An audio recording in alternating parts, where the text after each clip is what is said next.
Most people assume dementia is something you deal with when memory starts to change. But by the time symptoms appear, the underlying process has already been building for years, sometimes decades. The real window to intervene is much earlier, and the science now tells us that up to 45% of dementia cases could be prevented entirely by addressing specific, controllable factors. When multiple factors are addressed together, some analyses show a risk reduction of over 50%. That means even someone with high genetic risk has enormous room to change their outcome. Susceptibility is not destiny. Your brain is receiving signals every single day from what you eat, how you move, how you sleep. The question is what signals you choose to send it. Today we are going through 4 core brain systems that determine whether your brain becomes more resilient or more vulnerable over time, and exactly what you can do to protect each one. System 1. The brain's waste clearance system. Your brain produces metabolic waste throughout the day, including a protein called beta amyloid, one of the primary proteins associated with Alzheimer's disease. The brain has a dedicated cleaning pathway called the glymphatic system that flushes this waste out. The critical detail is when this system is most active during deep, uninterrupted sleep. When sleep is fragmented, when you wake repeatedly through the night, the glymphatic system cannot complete its work efficiently. Waste accumulates, and over years, that accumulation creates a more vulnerable brain environment. A large meta-analysis covering over 277,000 people across 43 studies found that significant sleep disruption was associated with a 57% higher risk of all-cause dementia. That figure was higher than the risk associated with physical inactivity and higher than the risk associated with high blood pressure. Sleep disturbance was the single strongest individual risk factor in the entire analysis. And the key word is quality, not just duration. 7 hours of fragmented sleep is not the same as 7 hours of deep, consolidated sleep. The slow wave stages, the deepest stages, are when glymphatic activity peaks, and they are also the stages most easily disrupted. Practical steps. First, if you snore heavily or have been told you stop breathing during sleep, speak with your doctor about screening for sleep apnea. It is extremely common, highly treatable, and has an outsized impact on brain health. Second, maintain consistent sleep and wake times every day. The glymphatic system runs on a circadian rhythm. Irregular timing disrupts it even when total sleep hours look adequate. A useful framework for the hours before bed. Stop eating at least 3 hours before sleep. Your digestive system and brain compete for resources when you eat late, and it fragments sleep quality. Stop liquids 2 hours before bed to reduce nighttime bathroom waking. 1 hour before bed, no screens. Blue light suppresses melatonin, the hormone that signals the brain to shift into sleep mode. One more thing on alcohol.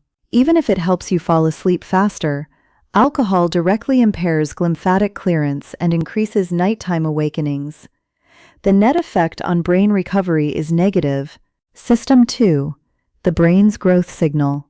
There is a protein in the brain called BDNF, brain-derived neurotrophic factor. Its job is to support the survival of existing neurons, strengthen connections between them, and drive the creation of new brain cells, a process called neurogenesis.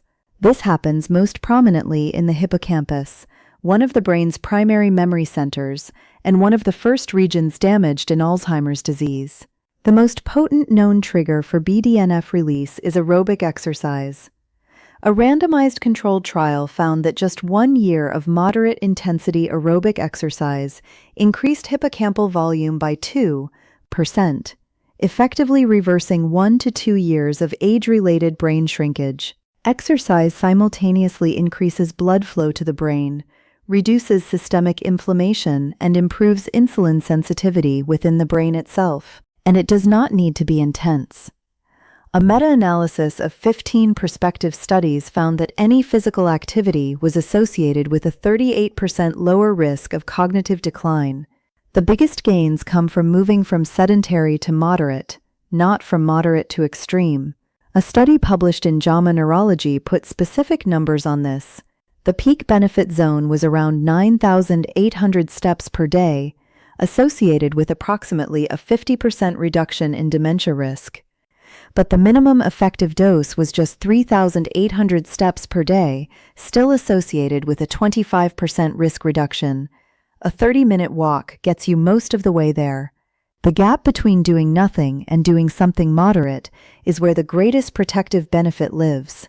System 3. Your vascular system. The brain accounts for roughly 2% of your body weight, but consumes about 20% of the blood your heart pumps with every beat. It is extraordinarily dependent on a healthy, functioning vascular system. When blood vessels degrade from years of elevated blood pressure, chronically high blood sugar, or persistent inflammation, the brain slowly stops receiving what it needs. For most people, this is a gradual, silent process, but left unchecked over decades, it becomes very difficult to reverse. High blood pressure, in particular, damages the small vessels responsible for maintaining white matter, the brain's internal wiring system, a network of nerve fibers that allows different regions of the brain to communicate with each other. As those vessels deteriorate, white matter lesions accumulate, communication between brain regions slows, and cognitive decline follows. This is the mechanism behind vascular dementia. Critically, elevated blood pressure in midlife, your 40s and 50s, carries a greater dementia risk than elevated pressure in later life. The damage accumulates silently over 20, 30, or 40 years before anything shows up on a cognitive test. The same applies to blood sugar. Insulin resistance, prediabetes, and type 2 diabetes damage these same blood vessels and drive neuroinflammation, inflammation inside the brain itself. Protecting the vascular system is one of the most powerful things you can do for long-term brain health. That means managing blood pressure, keeping blood sugar stable, reducing chronic inflammation, and addressing early markers of cardiovascular risk, ideally before anything abnormal appears on standard tests. System 4. Cognitive reserve. This is the one that sometimes gets dismissed as too soft to matter. The evidence says otherwise. Cognitive reserve is the structural surplus your brain builds over a lifetime through mentally demanding activity, challenging work, learning new skills, entering unfamiliar domains. Each time you force your brain to solve a new type of problem, it builds additional synaptic connections and alternative neural pathways, more ways to reroute signals when something gets damaged. This reserve is what explains a well-documented phenomenon in neuroscience. People with fully confirmed Alzheimer's pathology in the brain, amyloid plaques, neurofibrillary tangles, the complete picture, who were still cognitively intact and functioning normally in daily life. Their brains had built enough reserve to compensate for the damage. That reserve is built over a lifetime, or not built, depending on how the time was spent. One activity that appears to combine multiple reserve-building benefits simultaneously is racket sports, tennis, pickleball, badminton, table tennis. A large prospective study from Copenhagen followed over 8,500 people for up to 25 years and compared life expectancy gains across different physical activities. Tennis came out on top, associated with nearly 10 additional years of life expectancy compared to sedentary individuals. Badminton was second at 6.2 additional years, both ahead of jogging, swimming, and cycling. The reason likely comes down to what racket sports demand simultaneously: physical exertion, rapid decision-making, hand-eye coordination, spatial processing, and social connection, because you need another person to play. Having a social or team element in physical activity was independently associated with better cognition in both midlife and later life, even after accounting for total exercise volume. The psychosocial contact carries its own protective effect beyond the exercise itself. Low physical activity, by contrast, was associated with roughly a 60% increased risk of non-Alzheimer's dementia, and this held regardless of genetic risk profile. Even people with high genetic susceptibility showed strong protection from regular physical activity. 4 systems, 4 sets of inputs your brain is responding to right now. Sleep quality determines how well your brain clears the waste that accumulates toward Alzheimer's disease. Aerobic movement determines whether your brain grows new connections or slowly shrinks. Vascular health determines whether your brain receives the blood and oxygen it needs to function decade after decade.